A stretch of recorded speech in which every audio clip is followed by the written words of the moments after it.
Bismillahirrahmanirrahim. Assalamualaikum warahmatullahi wabarakatuh. Alhamdulillah, alhamdulillahilladzi anzala as-sakinata fi qulubil mu'minin liyajdadu imanan ma'a imanihim. Asyhadu an la ilaha illallah wahdahu la syarika lah wa asyhadu anna Muhammadan abduhu wa rasuluhu la nabiyya ba'dah. Allahumma shalli ala sayyidina Muhammad wa ala ali sayyidina Muhammad.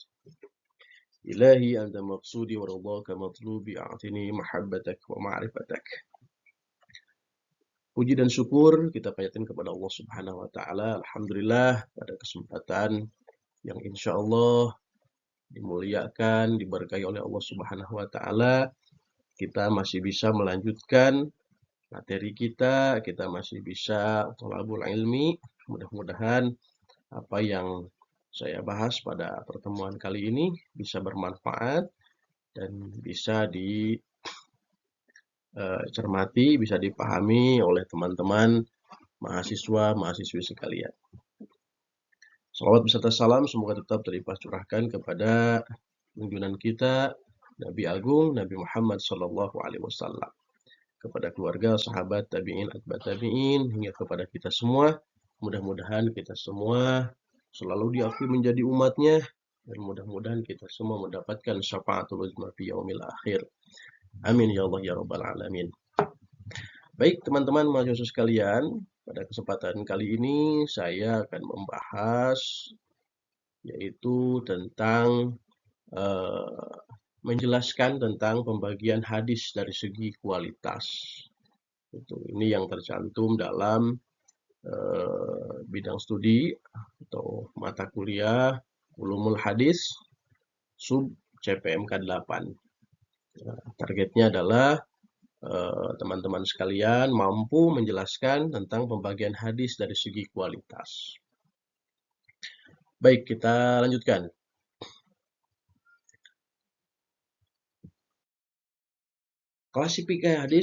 Klasifikasi hadis berdasarkan kualitas.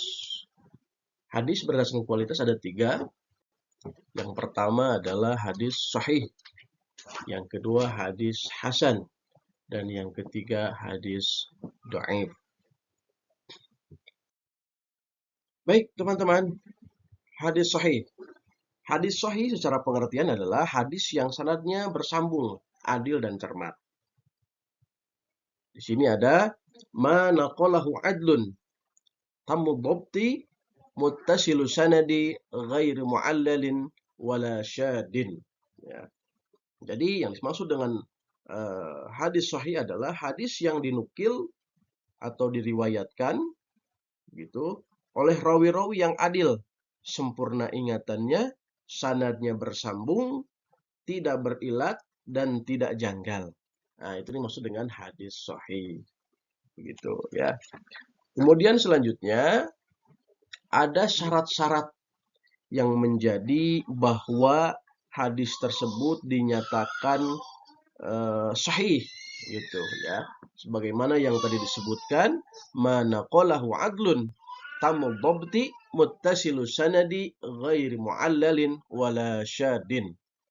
Yang pertama, syarat pertama adalah rawinya bersifat adil. Nah, bagaimana bersifat adil? Menurut Ar-Razi, keadilan adalah tenaga jiwa yang mendorong untuk selalu bertindak takwa kepada Allah Subhanahu wa taala, menjauhi dosa-dosa besar, menjauhi kebiasaan melakukan dosa-dosa kecil, dan meninggalkan perbuatan-perbuatan mubah yang menodai. Nah, seperti makan sambil berdiri di jalan, ya, buang air kecil di tempat yang bukan disediakan, ya, yang di tempat yang yang bukan pada tempatnya lah, gitu ya, yang bukan pada tempatnya, begitu. Dan bergurau berlebihan, ya, seperti itu. Kemudian menurut Suhudi Ismail, kriteria-kriteria periwayat yang bersifat adil adalah yang pertama beragama Islam, yang kedua berstatus mukallaf, ya, mukallaf, memiliki akal sehat, Ya, kemudian melaksanakan ketentuan agama, dan yang terakhir memelihara muruah. Kemudian syarat kedua adalah rawinya bersifat dobit. Ya, rawinya bersifat dobit. Oke. Maksudnya bagaimana dobit? Dobit adalah bahwa rawi yang bersangkutan dapat menguasai hadisnya dengan baik, gitu. Baik dengan hafalan yang kuat atau dengan kitabnya, lalu ia mampu mengungkapkannya kembali ketika meriwayatkannya. Nah, jika seseorang mempunyai ingatan yang kuat sejak menerima hingga menyampaikan kepada orang lain, dan ingatannya itu sanggup dikeluarkan kapan dan dimanapun saja dikehendaki, orang itu dinamakan dobit, begitu ya. Kemudian yang ketiga, yang ketiga adalah sanadnya bersambung. Nah, ini maksudnya apa?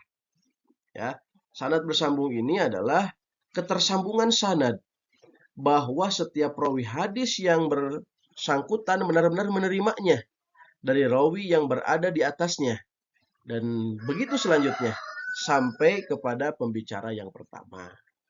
Ya, itu.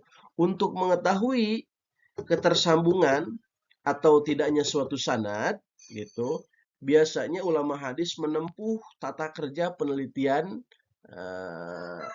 sebagai berikut. Yang pertama, mencatat semua nama rawi dalam sanad yang diteliti. Kemudian yang kedua, mempelajari sejarah hidup masing-masing rawi. Yang ketiga, meneliti kata-kata yang menghubungkan antara para rawi dan rawi yang terdekat dengan sanad. Gitu ya. Kemudian suatu sanad hadis dapat dinyatakan tersambung jika satu, seluruh rawi dalam sanad itu benar-benar sikoh. Apa yang maksud dengan sikoh? Sikoh adalah sanadnya itu adil dan dobit. Gitu. Kemudian yang kedua, antara masing-masing rawi dengan rawi terdekat sebelumnya dalam sanad itu benar-benar telah terjadi hubungan periwayatan hadis secara sah menurut ketentuan tahammul wa ada al hadis. Itu ya. Kemudian yang keempat di situ tidak berilat. Yang dimaksud tidak berilat adalah bahwa hadis yang bersangkutan terbebas dari cacat kesohihannya. Itu ya, terbebas dari catat kesohihannya. Yakni hadis itu terbebas dari sifat-sifat samar yang membuatnya cacat. Gitu. Meskipun tampak bahwa hadis itu tidak menunjukkan adanya cacat, gitu ya. Tidak menunjukkan bahwa adanya cacat, begitu ya. Ini maksud dengan tidak berilat. Kemudian yang terakhir, yang kelima adalah tidak syad. Syad itu artinya adalah janggal. Apa ini maksud dengan janggal? Ya, kejanggalan hadis terletak pada adanya perlawanan antara suatu hadis yang diriwayatkan oleh rawi yang makbul, yang dapat diterima periwayatannya, dengan hadis yang diriwayatkan oleh rawi yang lebih kuat atau lebih rajih ya daripadanya, itu disebabkan kelebihan jumlah sanad dalam kedobitan atau adanya segi-segi tarjih yang lainnya. Jadi hadis sahih adalah hadis yang rawinya adil dan sempurna kedobitannya, sanadnya muttasil dan tidak cacat matanya, atau dengan marfu ya, tidak cacat dan tidak janggal. Nah, itu yang disebut dengan hadis sahih. Selanjutnya di sini saya cantumkan karya-karya hadis sahih. Ada 5 yang saya cantumkan. Yang pertama adalah Sahih Bukhari. Yang kedua Sahih Muslim. Ya. Yang ketiga Mustadrak Al-Hakim. Yang keempat Sahih Ibnu Hibban. Yang kelima Sahih Huzaimah.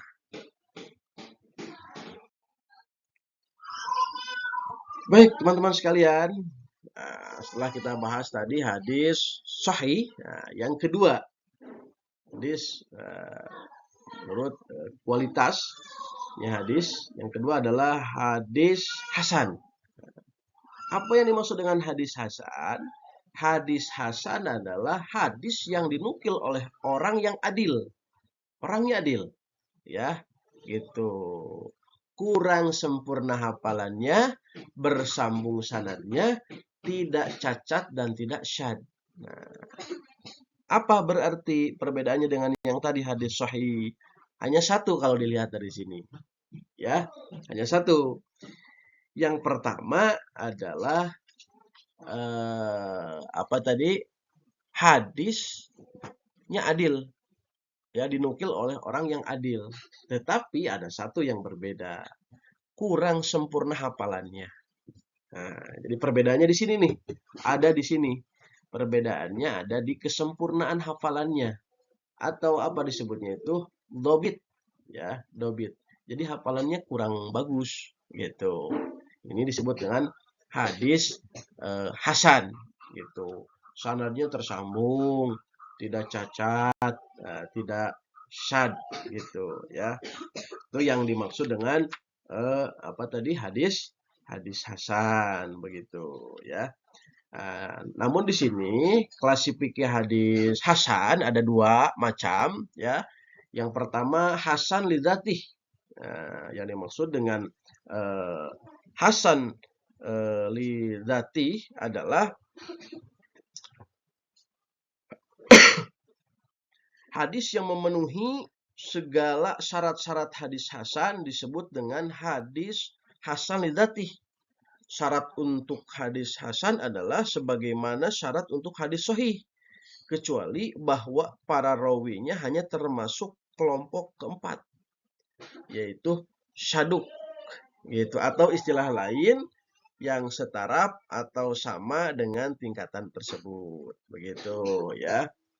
Kemudian adapun hadis hasan li ghairi adalah hadis dhaif yang bukan dikarenakan rawinya pelupa, gitu, ya, bahwa salah dan orang fasih, gitu, ya, banyak salahnya, yang mempunyai mutabi dan syahid, begitu, ya. Itu yang dimaksud dengan hadis hasan li ghairi. Kemudian di situ ada kitab-kitab hadis hasan, ya. Itu Jami'at At-Tirmidzi, ya, Jami'at Tirmidzi, terus ada kitab Sunan Abu Dawud, dan kemudian ada kitab Sunan Ad-Daruquti, ya, Ad-Daruquti, gitu. Baik, teman-teman sekalian, selanjutnya yang ketiga adalah hadis dhaif. Wah, hadis dhaif, ya, dhaif itu secara bahasa lemah, ya, lemah. Pengertian hadis dhaif adalah semua hadis yang tidak terkumpul pada sifat-sifat bagi hadis yang diterima, dan menurut pendapat kebanyakan ulama, yang dimaksud dengan hadis dhaif adalah yang tidak terkumpul padanya sifat hadis sahih dan hadis hasan. Sebagaimana tadi yang telah disebutkan, hadis sahih apa, hadis hasan apa, yang tidak termasuk dengan hadis sahih dan hadis hasan berarti termasuk kepada golongan ketiga, yaitu hadis dhaif. Seperti itu, ya, hadis dhaif. Kenapa kok bisa disebut hadis dhaif? Kenapa kok bisa lemah? Apa yang menyebabkan lemah? Apa yang menyebabkan kok bisa menjadi hadisnya lemah, gitu, ya, gitu. Yang pertama adalah sanadnya. Dari sanadnya. Kenapa sanadnya? Sanadnya itu terjadi cacat pada rawinya, baik tentang keadilannya maupun tentang kedobitannya. Apa yang maksud dengan dobit tadi? Hafalan yang kuat, ya, dan ketidak bersambungan sanad, dikarenakan seorang rawi, ya, atau lebih, gitu, yang tidak bertemu satu sama lain. Nah, itu dimaksud dengan cacat, gitu, sanadnya. Kemudian yang kedua, cacat pada keadilan dan kedobitan rawi. Nah, yang dimaksud dengan cacat apa aja itu? Nah, ya, yang dimaksud dengan cacat itu apa saja, gitu, ya. Yang pertama, dusta. Nah, rawi tersebut berdusta, pernah berdusta, atau tertuduh dusta. Nah, ini kehati-hatian hadis ini luar biasa ini. Tertuduh dusta pun ini tidak disebutkan sahih gitu ya. Kemudian selanjutnya adalah fasik ya. Selanjutnya adalah banyak salah gitu. Banyak dibicarakan orang lain, nah, banyak salahnya gitu ya. Kemudian lengah dalam menghafal ya, tadi berarti kurang dobit ya hafalannya gitu. Sekarang ingat, besok sudah lupa lagi gitu ya. Kemudian eh, menyalahi riwayat orang kepercayaan gitu, menyalahi itu orang kepercayaan. Jadi riwayatnya tidak tersambung gitu, tidak tepat gitu ya. Kemudian banyak waham. Apa waham itu? Nah, waham itu atau disebut dengan purbasangka gitu ya, purbasangka, sangka ya, menyangka. Kemudian yang selanjutnya tidak diketahui identitasnya, tidak diketahui ini siapa, dari mana gitu ya. Selanjutnya yang 9 penganut bid'ah ya. Nah, bid'ah itu dolalah gitu, dolalah finar. Nah, jadi orang penganut bid'ah gitu ya, penganut bid'ah itu eh, termasuk kepada cacat pada keadilan dan kedobitan rawi. Kemudian yang terakhir adalah tidak baik hafalannya. Kalau tadi kan lengah ya, lengah. Lengah itu berarti ya tadi itu sekarang hafal besoknya tidak. Tapi kalau ini memang sudah benar-benar tidak baik hafalannya, gitu ya. Tidak baik ketika itu saja dia diam tidak hafal, gitu ya. Jadi tidak baik hafalannya. Seperti itu. Baik, teman-teman sekalian, alhamdulillah pada kesempatan yang insya Allah diberkahi ini ya dimuliakan oleh Allah Subhanahu Wa Taala, kita masih bisa melanjutkan thalabul ilmi ya. Itu saya harap semuanya bisa mencermati dengan baik ya, bisa mencermati dengan baik apa yang disampaikan ya. Mungkin itu yang bisa saya sampaikan pada kesempatan ini. Kurang lebihnya mohon maaf. Mudah-mudahan kita selalu diberkahi oleh Allah Subhanahu wa taala ya. Mudah-mudahan ilmu kita yang didapatkan mudah-mudahan bermanfaat. Ya, wannas anfa'uhum linnas. Baik, mungkin itu yang bisa disampaikan pada kesempatan ini. Kurang lebihnya mohon maaf. Nasrul minallah wa fathun qarib wa basyiril mu'minin. Wassalamualaikum warahmatullahi wabarakatuh. Nahtatim bilhamdalah. Alhamdulillahi rabbil alamin.